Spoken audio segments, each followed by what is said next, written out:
Hey guys, welcome back to my channel. I wanted to show you an older project that I did in the beginning of my film career. This project is special to me because it was one of the first, and it basically kickstarted my career as a commercial director and later cinematographer.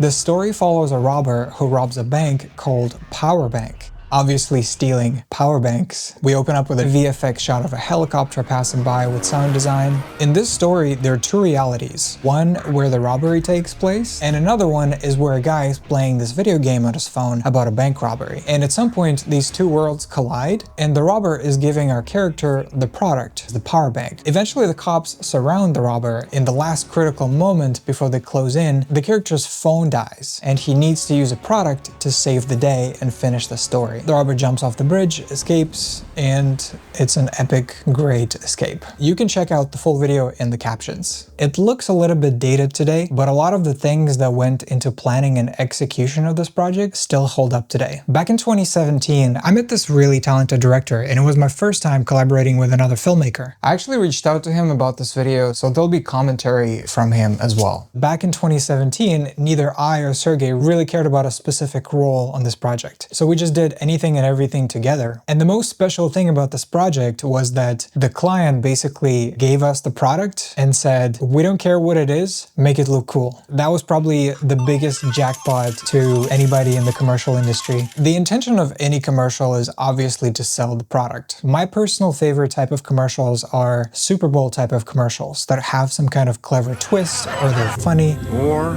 whatever this is. Whatever. The client ended up choosing the concept that was also my favorite and Sergey's favorite. The main inspiration for this video was something in between of The Matrix and this Chinese Intel commercial from Beijing.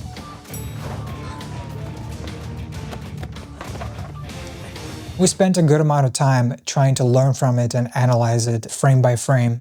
Both of us, we just like that kind of environment, masks and like action and this kind of stuff. So we just catch a client that was kind of trusting our ideas. I had some experience with After Effects before, with some simple keying and tracking, and this knowledge really came in clutch on this project. We shot a bunch of tests to make sure it really works before actually doing it on the project, and I think it turned out pretty okay. In terms of locations, we knew it had to look really urban, and lucky for us, Shenzhen had plenty of that to offer.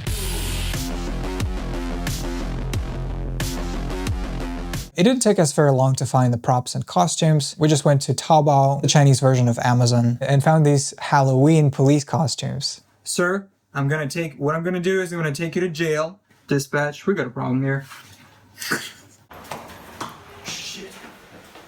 We knew there was going to be a lot of action, so we decided to go with Sony a7S II, and totally not because that's the only camera Sergey owned, because of its flawless autofocus and general ease of use. All we had is just a skateboard camera and an old style Ronin stabilizer that is like this, big one. My biggest concern was potentially getting in trouble for wearing police uniforms and a ski mask publicly outside, but eventually it was okay. We prepared to shoot in one specific location. As soon as we get there with all the people and the one assistant and two actors, with all our big crew, the police just kick us out. All our plan was like, fuck, it doesn't work anymore. We got kicked out from the first spot as soon as we start shooting. And then we moved to another one. The location that we choose for the second time, it even looks better than the first one. The only thing that we had storyboarded were the key shots of the opening scene,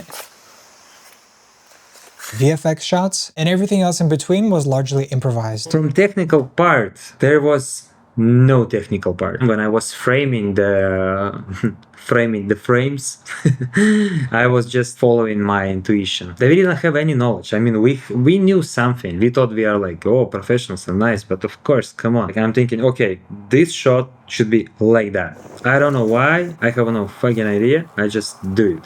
And then bam, it works somehow. You may have figured out by now that the actor playing the robber is actually me, and the reason I'm playing the robber is because we're trying to save money. Speaking of which, guess how much the budget for this video was down in the comments. So other than getting the shots that we needed to make the story happen, we also got these random swooshes just to kind of fill in the space for transition overlays. For the green screen shots, we had to be really clever. The shot where the robber jumps over the fence was actually the most time consuming. For the front landing shot, we had to compensate for perspective with camera movement, so it matches really well as the truck comes out from under the bridge. The back landing shot was the most straightforward. It composed really well with the footage we got on the day. We really wanted to make the sound design unique. We didn't have a sound recorder, so we just used an A7S II built-in microphone. I actually went out and shot a bunch of real-life sounds: running, sprinting, touching metals, throwing bikes, landing on a metal sheet that we randomly found on the street. And the cherry on top was getting the walkie-talkie sounds. One of the reasons we decided to go with original sound design was because dynamic sound effects were not available online. When a sound is not constant and when it passes by. I'm sure a proper sound designer can do that in post. Neither of us back then were smart enough to do it. It was easier to actually record it. The whole project was actually 3 videos, and this powerbank video is just one of them. There's another video about a futuristic LED desk lamp and sports wireless headphones, which were really great products, so we were happy to make videos for them. If you like this video and you'd like to see the other 2 broken down, let me know in the comments and I'll be happy to oblige. Probably the biggest takeaways that I can share from it: think big and then shave it down to what's actually possible. Looking back at this project now, I see a lot of ways it could have been improved. For example, I would have put more focus on the product in the beginning and focus more on the problem it solves. I would try to sprinkle the story with little electricity and power related gags all around, so the theme is a little bit more consistent. And I'd probably make it shorter too, like a TV spot. That's it for today's video. Let me know in the comments which part was your favorite, which part you hated. I'd love to hear all opinions. Thanks for watching and I'll see you in the next one. You did not see me.